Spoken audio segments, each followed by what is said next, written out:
मुंबई महानगर पालिका virtual class की ओर से आप सबका हार्दिक स्वागत करता हूं।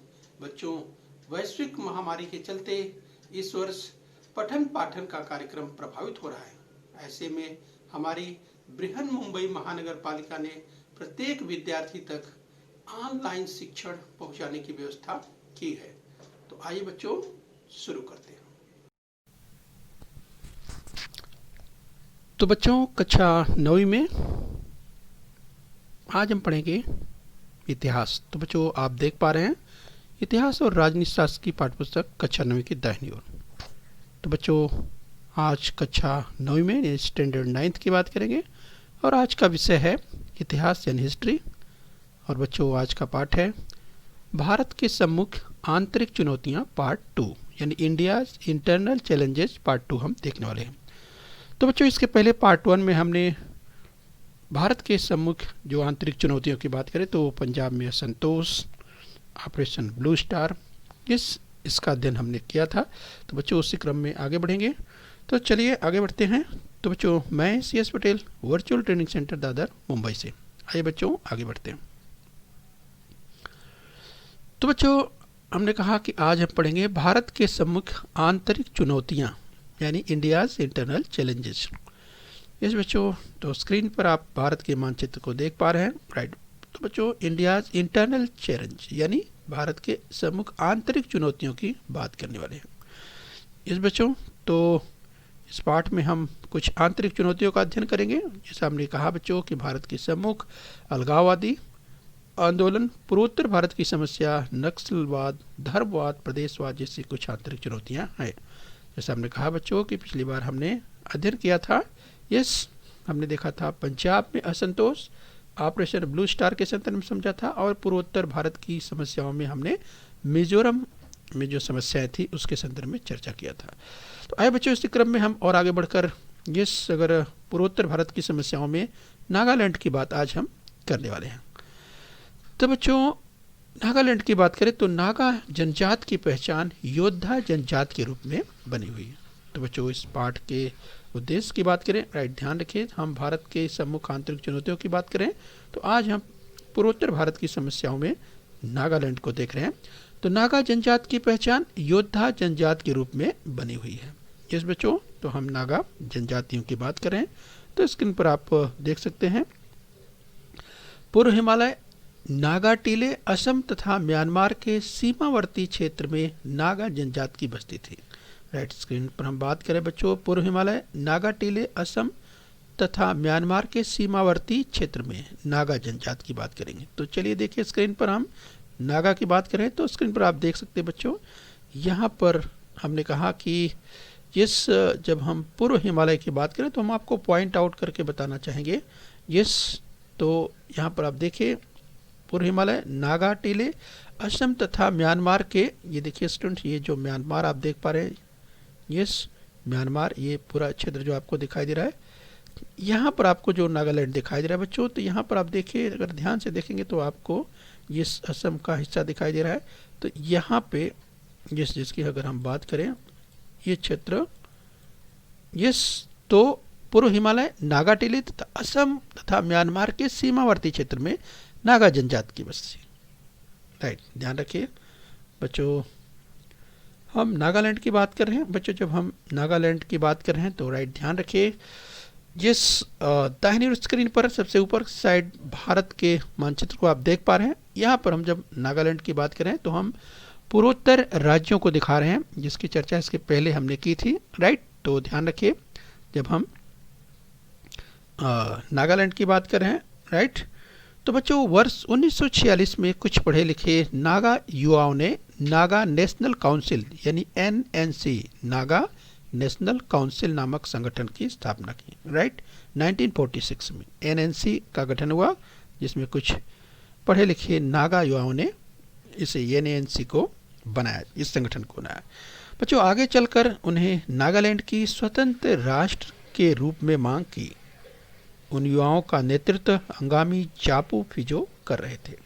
राइट, हम बच्चों बात कर रहे हैं कि किस तरह से नागालैंड की जो समस्या थी, यहाँ पर स्वतंत्र राष्ट्र की मांग उठने लगी थी और जो युवाओं का नेतृत्व कर रहे थे अंगामी जापू फिजो। इस बच्चों तो यहाँ पर आप समझ सकते हैं ये नागालैंड की जो बात हो रही है, नागालैंड में जो है इस स्वतंत्र राष्ट्र रूप के मांग। तो बच्चों भारत के सम्मुख जो आंतरिक चुनौतियां हैं उनका अध्ययन कर रहे हैं, राइट, ध्यान रखिए।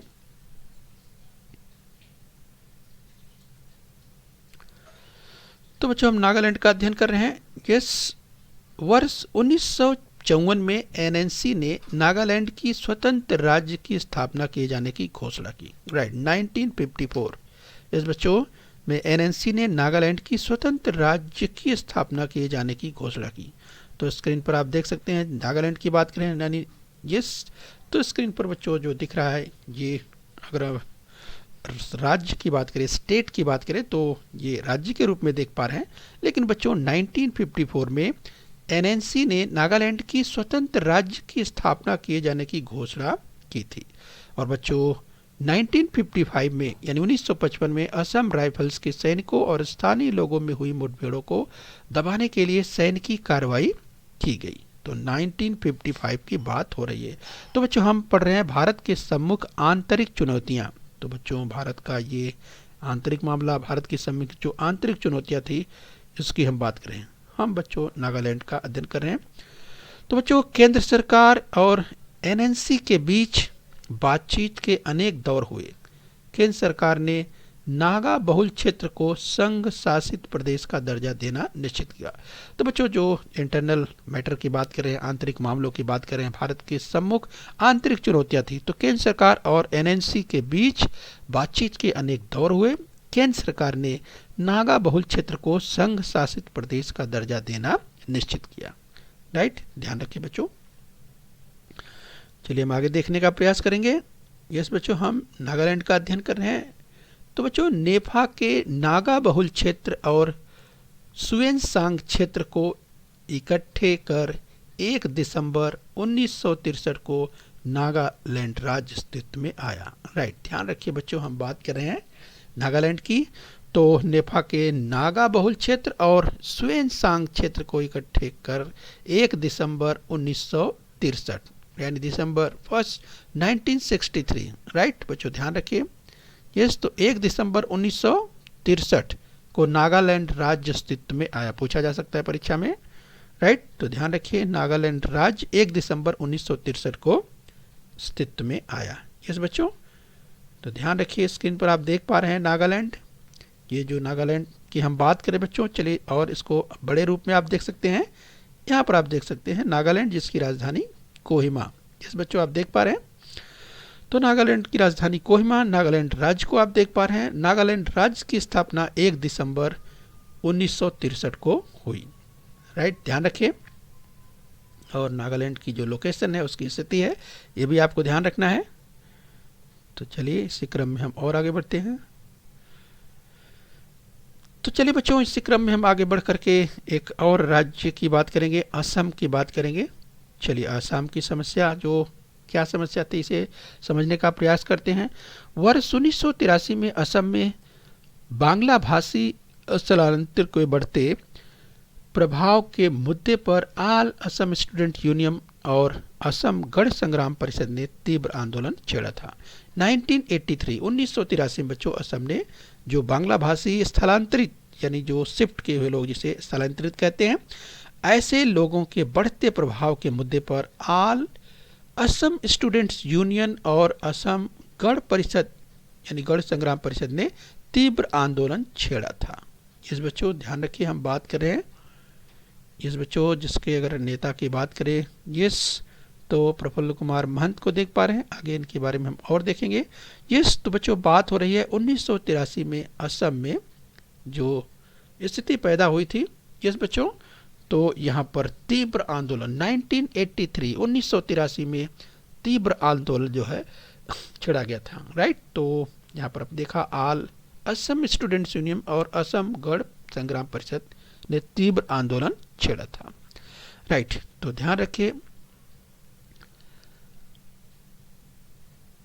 हम आसाम की बात करें। यस, तो वर्ष 1985 में प्रधानमंत्री राजीव गांधी, तत्कालीन प्रधानमंत्री राजीव गांधी जो स्क्रीन पर देख पा रहे हैं। यस, केंद्रीय गृह मंत्री शंकरराव चौहान और असम नेता प्रफुल्ल कुमार महंत। इस बच्चों असम नेता प्रफुल्ल कुमार महंत के बीच समझौता हुआ और असम के घुसपैठिए बांग्लादेशी नागरिकों को उनके स्थानों पर फिर से भेजा जाना निश्चित हुआ। राइट, तो बच्चों यहाँ पर आपने समझौते की बात सुनी कि ये 1985 में प्रधानमंत्री राजीव गांधी, केंद्रीय गृह मंत्री शंकरराव चौहान और असम नेता प्रफुल्ल कुमार महंत के बीच जो समझौता हुआ और उस समझौते के अनुसार असम के घुसपैठिए बांग्लादेशी नागरिकों को उनके स्थानों पर फिर से भेजे, ये निश्चित हुआ। राइट, तो हमने बात की कि किस तरीके से ये जो समझौता हुआ 1985 में। राइट, ध्यान रखिए। तो बच्चों हम असम की बात कर रहे हैं। वर्ष 1986 यानी 1986 में असम में विधानसभा के चुनाव हुए और असम गण परिषद के प्रफुल्ल कुमार महंत को मुख्यमंत्री के रूप में यानी चुना गया। यानी हम बच्चों बात कर रहे हैं 1986 में। बाईं ओर स्क्रीन पर आप देख पा रहे हैं प्रफुल्ल कुमार महंत। यस, तो वहाँ की जनता ने यस इन्हें चुना और 1986 में इस तरह से जो विधानसभा के चुनाव हुए जिसमें असम गण परिषद के प्रफुल्ल कुमार महंत यस मुख्यमंत्री बने। इससे असम में शांति प्रस्थापित होने में सहायता प्राप्त हुई। इस तरह से चुनाव जो हुआ बच्चों लोकतांत्रिक पद्धति हुआ और इस तरह से असम में शांति के आसार बढ़ गए। इस तरह से असम में शांति प्रस्थापित होने में सहायता प्राप्त हुई। यस बच्चों, तो आइए इसी क्रम में हम और आगे बढ़ें।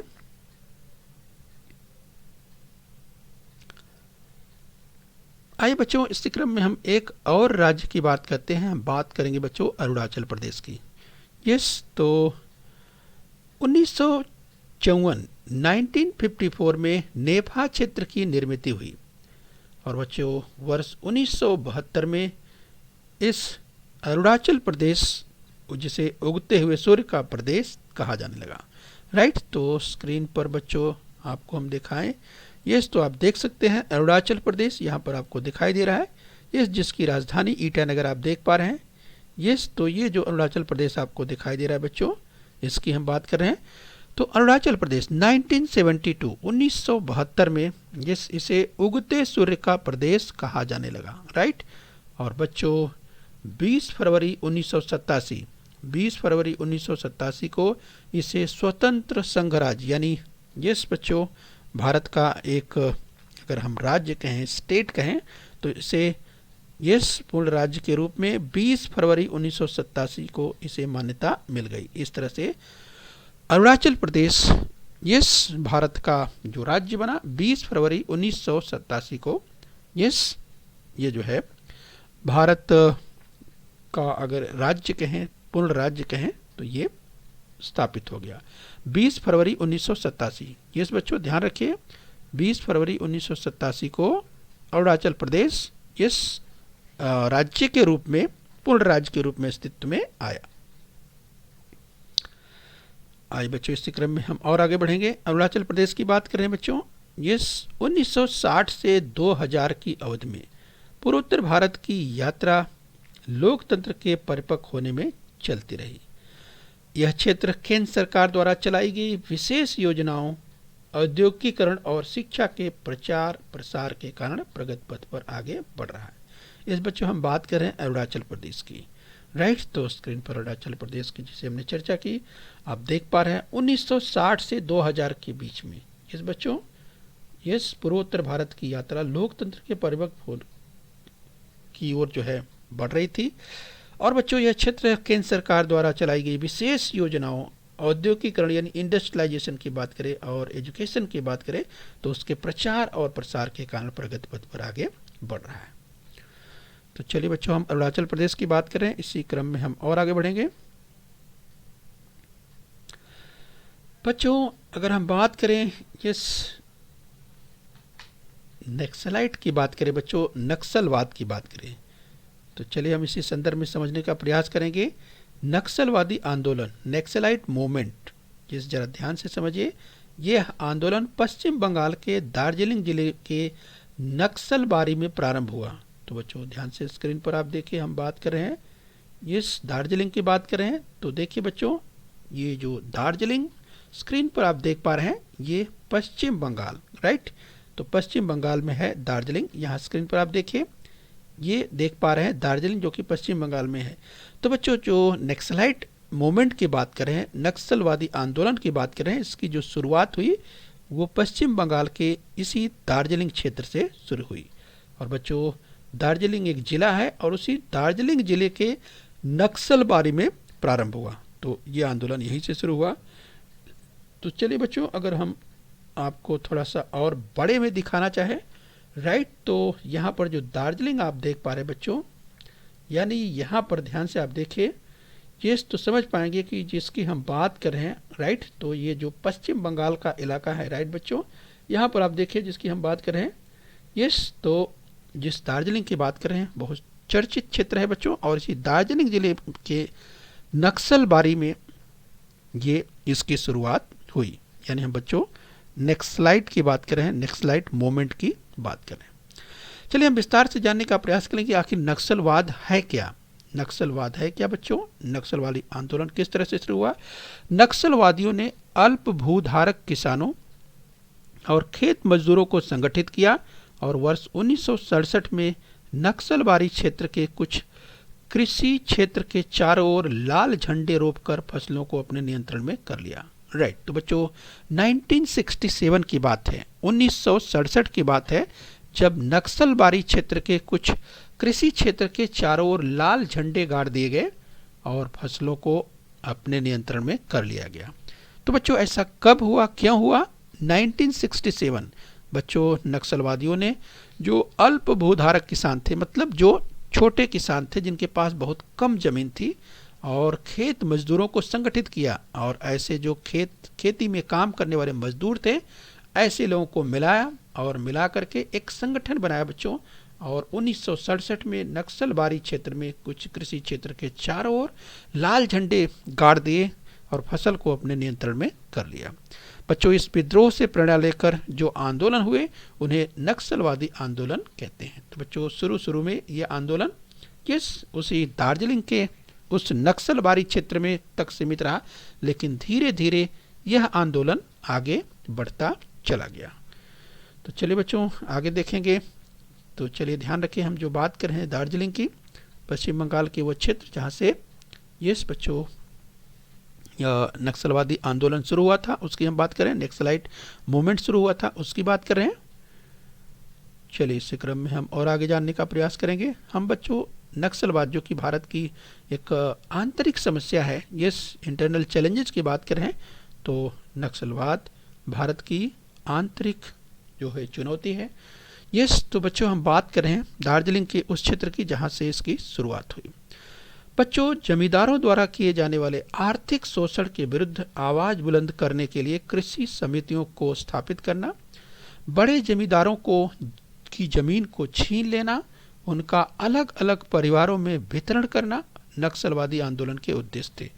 बच्चों इस नक्सलाइट जो आंदोलन था, इसका जो मूवमेंट था नक्सलवादी आंदोलन का, इसका जो उद्देश्य था कि जो बड़े बड़े जमींदार थे जिनके पास जमीनें अधिक थी, उनके पास जमीनें अधिक थी जमींदारों के पास, और वे शोषण कर रहे थे, गरीब लोगों का शोषण कर रहे थे, ऐसा उनका मानना है। यानी जो नक्सलवादी आंदोलन करने वाले, मूवमेंट करने वाले लोग हैं, ऐसा उनका मानना है था कि जमींदार जो कि आर्थिक शोषण कर रहे हैं और उसी आर्थिक शोषण के विरुद्ध जो है वो आवाज बुलंद करना चाह रहे थे, और इसीलिए उन्होंने कृषि समितियों को स्थापित करना, इसके साथ ही बड़े जो जमींदार थे उनकी जमीनों को छीन लेना और उनका अलग अलग परिवारों में वितरण करना है। यानी उनका उद्देश्य था जो बड़े बड़े जमींदार हैं जिनके पास बहुत जमीनें थी, और बच्चों तमाम लोग ऐसे थे जिनके पास थोड़ी भी यानी कुछ भी ज़मीनें नहीं थी, तो उनका मानना था कि ज़मीनें उनके पास होनी चाहिए थी, इसीलिए बड़े ज़मींदारों से वे ज़मीन छीन लिया करते थे और जो है गरीब लोगों को, या यूँ कहें कि उसको अलग परिवारों में वितरण कर देना चाहते थे। ये आंदोलन का उद्देश्य था, यानी नक्सलवादी आंदोलन का जो उद्देश्य था, इस उद्देश्य को लेकर के चल रहे थे। तो बच्चों हम नक्सलिज्म की बात कर रहे हैं, हम नक्सलवाद की समस्या के बारे में देख रहे हैं। बच्चों आगे चलकर यह आंदोलन अपने उद्देश्यों से दूर चला गया। यानी शुरू में जो आंदोलन के उद्देश्य थे, जहां जमींदारों के पास अधिक जो ज़मीनें थी उसे छीन करके जिस गरीब लोग या जिसके पास खेती की ज़मीन नहीं थी उनको बांट दिया जाता था, और इस तरह से इसका उद्देश्य ये था। लेकिन आगे चल करके धीरे धीरे जो आंदोलन था, नक्सलवादियों का जो मूवमेंट था, उसमें परिवर्तन आता चला गया। उनका जो अपना उद्देश्य था वो उद्देश्य धीरे धीरे बदलता हुआ नजर आया, और आगे चल करके शासन का कोई भी उपक्रम या कल्याणप्रद योजना जनता तक न पहुंचे, इस दृष्टि से नक्सलवादी आंदोलन ने आतंकवाद की शरण ली। और बच्चों अब उनका स्वरूप बदल चुका था। शुरू में उद्देश्य था किस तरह से जो भूमिहीन मजदूर हैं उनको किस तरह से मदद की जाए, और जो आर्थिक शोषण कर रहे बड़े बड़े जमींदारों से किस तरह से ज़मीनें छीन करके उन्हें दी जाती थी। तो बच्चों ये उद्देश्य था। लेकिन ये उद्देश्य बदलता हुआ नजर आया, और अब शासन का कोई भी उपक्रम या कल्याणप्रद योजना अगर चलती थी तो जनता तक न पहुँचे, इस दृष्टि से नक्सलवादी आंदोलन करने लगे थे, और उसमें उन्होंने आतंकवाद की शरण ली। यानी अब वे आतंकवाद की शरण में जा चुके थे। यानी बच्चों धीरे धीरे जो नक्सलवादी आंदोलन जिसकी शुरुआत हुई थी, जो उद्देश्य था, वह उद्देश्य जो है धीरे धीरे बदलता हुआ नजर आने लगा। इस बच्चों तो हम नक्सलवादी आंदोलन का अध्ययन कर रहे हैं, नक्सलाइट मूवमेंट के बारे में हम जानने का प्रयास कर रहे हैं। आइए बच्चों भारत की आंतरिक समस्या जो नक्सलिज्म है, नक्सलवाद है, उसका अध्ययन कर रहे हैं। तो बच्चों नक्सलवादी आंदोलन, नक्सलाइट मूवमेंट का अध्ययन हम कर रहे हैं। नक्सलवादी समांतर व्यवस्था निर्माण करने का प्रयास करने लगे। बच्चों समय बीतता गया, और समय के साथ जो नक्सलाइट मूवमेंट था बच्चों धीरे धीरे जोर पकड़ता गया, और इसमें तमाम लोग शामिल होते गए। इसीलिए इनका जो है नक्सलवादी जो आंदोलन था, ये इसका विस्तार जो है तेजी से होने लगा। नक्सलवादी समांतर व्यवस्था निर्माण करने का प्रयास करने लगी। यानी बच्चों नक्सलवादी अब समानांतर जो व्यवस्था की अगर बात करें, इस तरह का निर्माण करने का प्रयत्न करने लगे, और इससे चुनौतियां जो है सरकार के लिए चुनौतियां खड़ी होने लगी, क्योंकि अब इनका जो प्रचार और प्रसार था वो व्यापक होता गया, और इनकी जो गतिविधियां थी वो सरकार के विरुद्ध तेजी से बढ़ती चली जा रही थी। और बच्चों इसी प्रकार नक्सलवाद देश की आंतरिक सुरक्षा के लिए चुनौती के रूप में सामने आया। राइट, इस तरह से जो नक्सलवादी आंदोलन जो कार्य थे, उनकी जो गतिविधियां थी वो इतनी ज़्यादा बढ़ने लगी थी कि जो है कि आंतरिक सुरक्षा के लिए चुनौती के रूप में सामने जो है ये बातें आने लगी थी। नक्सलवादी आंदोलन का प्रारंभिक प्रमुख केंद्र पश्चिम बंगाल था, जिसकी चर्चा शुरू में ही की गई। यस बच्चों इसकी जो शुरुआत हुई थी वो दार्जिलिंग से हुई थी। यस, जो कि नक्सलबारी क्षेत्र था, वहाँ से इसकी शुरुआत हुई थी। लेकिन धीरे धीरे ये भारत के और भी क्षेत्रों में तेजी से बढ़ने लगा। तो बच्चों हम नक्सलवादी आंदोलन की बात कर रहे हैं। आइए इसी क्रम में हम और आगे बढ़ेंगे। यस, तो चलिए इसी क्रम में आगे देखेंगे। हम नक्सलवाद यानी नक्सलिज्म का अध्ययन कर रहे हैं, नक्सलवादी आंदोलन यानी नक्सलाइट मूवमेंट की बात कर रहे हैं। बच्चों ये धीरे धीरे आंदोलन आगे बढ़ता चला गया, और आगे चल करके बच्चों ये आंदोलन जो है वो अगर आंध्र प्रदेश की बात करें, राइट, तो स्क्रीन पर जैसा कि यहाँ पे आप आंध्र प्रदेश देख पा रहे हैं, ये आंध्र प्रदेश यानी आंध्र प्रदेश के पूर्व गोदावरी, इसके बाद विशाखापट्टनम का कुछ प्रदेश, इसके अलावा जो तेलंगाना, राइट, जो आप देख पा रहे हैं ये लाइट ब्लू से जो है तेलंगाना देख पा रहे हैं, तो तेलंगाना के करीमनगर, आदिलाबाद, और इसके बाद अगर छत्तीसगढ़ की बात करें बच्चों, राइट, तो यहाँ पे आप देख सकते हैं छत्तीसगढ़ जो यहाँ स्क्रीन पर, ये छत्तीसगढ़ राज्य है। तो छत्तीसगढ़ के बस्तर, राजनांदगांव, सुकमा, ये इन क्षेत्रों में, तथा बच्चों महाराष्ट्र की बात करें तो ये महाराष्ट्र आप देख पा रहे हैं। और महाराष्ट्र में बच्चों गढ़चिरौली बहुत चर्चित क्षेत्र है। महाराष्ट्र में गढ़चिरौली, भंडारा और चंद्रपुर के कुछ क्षेत्र जो है, यस, तो इस तरह से महाराष्ट्र में भी गढ़चिरौली, भंडारा और चंद्रपुर के कुछ प्रदेश यानी क्षेत्र। इसके अलावा मध्य प्रदेश के, अब मध्य प्रदेश की ओर आइए, मध्य प्रदेश में यस बालाघाट, मंडला तथा उड़ीसा के गोरखपुर में। यस बच्चों, तो अगर उड़ीसा की बात करें, ये देख पा रहे हैं उड़ीसा, तो यहाँ उड़ीसा के क्षेत्र में भी इस तरह से बच्चों जो नक्सलाइट मूवमेंट था वो जो है उसका जो प्रचार और प्रसार हुआ वो धीरे धीरे आगे बढ़ता चला गया। यस, तो आंध्र प्रदेश, विशाखापट्टनम की हमने बात की, आंध्र प्रदेश, तेलंगाना की बात की, इसके बाद छत्तीसगढ़ की बात की, महाराष्ट्र, मध्य प्रदेश और उड़ीसा, इस तरह से कई राज्यों में जो नक्सलाइट मूवमेंट है, नक्सलवादी आंदोलन, उसका प्रभाव बढ़ता चला गया। तो बच्चों हम भारत के सम्मुख आंतरिक चुनौतियां यानी भारत के जो इंटरनल चैलेंजेज है, आंतरिक चुनौतियां हैं, उनका अध्ययन कर रहे हैं।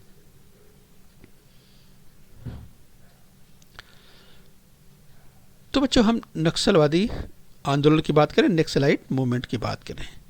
बच्चों अपना वर्चस्व बनाए रखने के लिए सशस्त्र people's liberation guerrilla army, yes PLGA नामक संगठन की स्थापना की। यस बच्चों, तो इस तरह से अपना वर्चस्व बनाए रखने के लिए सशस्त्र people's liberation guerrilla army, yes तो PLGA नामक संगठन की स्थापना की। और बच्चों यह संघर्ष अब भी जारी है, राइट। तो बच्चों हमने नक्सलवादी जो मूवमेंट है, नक्सलवादी जो आंदोलन है, इस हमने अभी देखा कि किस तरह से जो पीपल्स लिबरेशन गोरिल्ला आर्मी, ये हम जो बात कर रहे थे, इनका जो आंदोलन था वो अब जो है सशस्त्र आंदोलन हो चुका था बच्चों, यानी इन्होंने हथियार उठा लिए। सशस्त्र आंदोलन का मतलब हथियारों के साथ आंदोलन करना। निश्चित रूप से अगर बच्चों सरकार के लिए एक बड़ी चुनौती, एक बड़ी समस्या हो जाती है ऐसे में जहाँ पर सशस्त्र आंदोलन होते हैं। और जो PLGA की बात करें, पीपल्स लिबरेशन गोरिल्ला आर्मी, ये जो संगठन है बच्चों, ये सशस्त्र जो है कह सकते हैं कि आंदोलन करने वाला संगठन है PLGA। और बच्चों इसका संगठन अब भी जारी है। इस बच्चों तो हम भारत की आंतरिक समस्याओं की जो अध्ययन कर रहे हैं, भारत के जो इंटरनल चैलेंजेज है उसकी हम बात कर रहे हैं। तो चलिए बच्चों इसी क्रम में आइए हम अभ्यास कर लेंगे। तो चलिए आपके सामने स्क्रीन पर कथन आएगा एक, वह कथन सत्य है या असत्य आपको बताना है। अगर कथन असत्य है तो उसे सत्य करके लिखना है। तो चलिए बच्चों पहला स्क्रीन पर कथन है आपके, नागा जनजात की पहचान योद्धा जनजात के रूप में बनी हुई है। बच्चों हमने शुरू में ही चर्चा की थी, नागा जनजात की पहचान योद्धा जनजात के रूप में बनी हुई है। तो क्या ये कथन सत्य है? याद कीजिए, इसकी चर्चा हमने शुरू में की थी। यस, तो आपको याद आ गया होगा। तो चलिए अपना उत्तर टैली कर लीजिए। देखिए यस, ये कथन सत्य है। तो बच्चों नागा जनजात की पहचान योद्धा जनजात के रूप में बनी हुई है, यह कथन बिल्कुल सत्य है। तो चलिए आगे बढ़ेंगे इसी क्रम में एक दूसरे कथन की ओर। तो चलिए स्क्रीन पर आएगा आपके, सत्य या असत्य बताना है। अगर कथन असत्य है तो उसे सत्य करके लिखना है। तो अगला कथन है बच्चों, वर्ष 1946 यानी 1946 में कुछ पढ़े लिखे नागा युवाओं ने नागा नेशनल काउंसिल यानी NNC, Naga national council, yes NNC, N से नागा, एन से नेशनल, सी से काउंसिल, NNC नामक संगठन की स्थापना की। 1946 में कुछ पढ़े लिखे नागा युवाओं ने नागा नेशनल काउंसिल यानी NNC की स्थापना की। तो क्या ये कथन सत्य है? याद कीजिए, 1946 NNC पढ़े लिखे नागा युवाओं ने। यस बच्चों, चलिए उत्तर टैली कीजिए अपना। यस, ये उत्तर बिल्कुल सत्य है, राइट। तो चलिए आगे बढ़ेंगे, एक और कथन को लेंगे। तो बच्चों आपके सामने आगे कथन है, देखना है उसे सत्य है या असत्य है। अगर असत्य है तो उसे सत्य करके लिखना भी है। 1 दिसंबर 1963 को नागालैंड राज्य अस्तित्व में आया। याद कीजिए बच्चों, दिसंबर 1 1963 यानी 1 दिसंबर 1963 को नागालैंड राज्य अस्तित्व में आया। यानी नागालैंड भारत का यस जो है राज्य या प्रदेश के रूप में यस अस्तित्व में आया 1 दिसंबर 1963, 1 दिसंबर 1963। तो याद कीजिए, क्या ये कथन सत्य है? 1 दिसंबर 1963 नागालैंड। यस बच्चों, तो चलिए आपको याद आ गया होगा। यस, तो ये भी कथन बिल्कुल सत्य है। तो चलिए बच्चों, इस क्रम में और आगे बढ़ेंगे। राइट, चलिए ध्यान से देखिए, आपके सामने स्क्रीन पर एक और कथन आएगा। इसको बताना है कि सत्य है या असत्य। अगर कथन असत्य है तो उसे सत्य करके लिखना है। चलिए स्क्रीन पर आ गया अगला कथन। वर्ष 1986 यानी 1986 में असम विधानसभा के चुनाव हुए और असम गण परिषद के प्रफुल्ल कुमार महंत, यस प्रफुल्ल कुमार महंत ये मुख्यमंत्री बने। राइट, तो बच्चों याद कीजिए, 1986 में असम विधानसभा के चुनाव हुए और असम गण परिषद के प्रफुल्ल कुमार यस असम के मुख्यमंत्री बने, प्रफुल्ल कुमार महंत। याद कीजिए 1986 1986 असम विधानसभा का चुनाव और यस असम गण परिषद के प्रफुल्ल कुमार महंत। याद आया बच्चों? तो चलिए टैली कर लीजिए। यस, तो बच्चों एक भी कथन बिल्कुल सत्य है। 1986 में असम विधानसभा के जो चुनाव हुए थे उससे में असम गण परिषद के नेता प्रफुल्ल कुमार महंत को मुख्यमंत्री के रूप में चुना गया। यस बच्चों, तो यह भी कथन बिल्कुल सत्य है। आए बच्चों, इसी क्रम में आगे बढ़ेंगे। हम अध्ययन करें बच्चों भारत की जो आंतरिक चुनौतियां यानी जो इंटरनल चैलेंजेज हम उसकी बात कर रहे हैं। आए बच्चों, स्क्रीन पर एक कथन और देखेंगे। राइट, तो कथन को ध्यान से देखना है। अगर कथन असत्य है, सत्य है या असत्य ये पहचानना है। अगर असत्य है तो उसे सत्य करके लिखना है। तो अगला है बच्चों 20 फरवरी 1947 को अरुणाचल प्रदेश को स्वतंत्र संघ राज्य का दर्जा दिया गया। यानी 20 फरवरी 1947 को अरुणाचल प्रदेश को स्वतंत्र संघ राज्य यानी स्वतंत्र राज्य के रूप में, स्वतंत्र राज्य, भारत का स्वतंत्र राज्य बना 20 फरवरी 1947 अरुणाचल प्रदेश। क्या ये कथन सत्य है? तो बच्चों आपको याद आ रहा होगा 20 फरवरी 1947 यानी 20 फरवरी 1947। तो बच्चों आपको याद आ गया होगा 20 फरवरी 1947 को कहा जा रहा है अरुणाचल प्रदेश स्वतंत्र स्टेट के रूप में, स्वतंत्र राज्य के रूप में कैसे हो सकता है? 20 फरवरी बच्चों, यस याद कीजिए, जबकि हमारा देश तो आज़ाद हुआ था 15 अगस्त 1947 को, तो 20 फरवरी को कैसे हो सकता है? आपको याद आ चुका होगा। यस, तो ये कथन बिल्कुल असत्य है यानी गलत है। तो इसको सत्य करके लिखना है। तो बच्चों आपको याद रखना होगा, आपको याद आ गया होगा कि अरुणाचल प्रदेश भारत का राज्य कब बना, पूर्ण राज्य के रूप में? यस बच्चों 20 फरवरी 1987। यस बच्चों, तो आपको याद आ गया होगा 20 फरवरी 1987। यस, तो बच्चों 20 फरवरी 1987 को अरुणाचल प्रदेश को स्वतंत्र संघ राज्य का दर्जा यानी पूर्ण राज्य का दर्जा दे दिया गया था 20 फरवरी 1987। राइट, तो बच्चों यस, तो आपने समझ लिया होगा। बच्चों खूब मेहनत करते रहिए और खूब अध्ययन कीजिए। यस, अपने स्वास्थ्य का ध्यान रखिए और बच्चों बृहन मुंबई महानगर पालिका के इस चैनल को सब्सक्राइब करिए। ये बच्चों आपको समझ में आ गया होगा यहाँ तक, तो आप लाइक कर लीजिए। और बच्चों अगर कुछ आपको लगता है तो आप बच्चों कमेंट लिख सकते हैं। कमेंट में आपके अगर कोई प्रश्न है तो आप लिख सकते हैं बच्चों।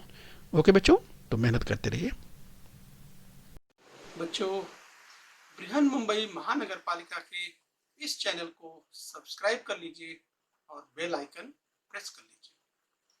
तो बच्चों हम उम्मीद करते हैं यहाँ तक आपने समझ लिया है। आगे फिर मिलेंगे। आज के लिए इतना ही। Thank you very much.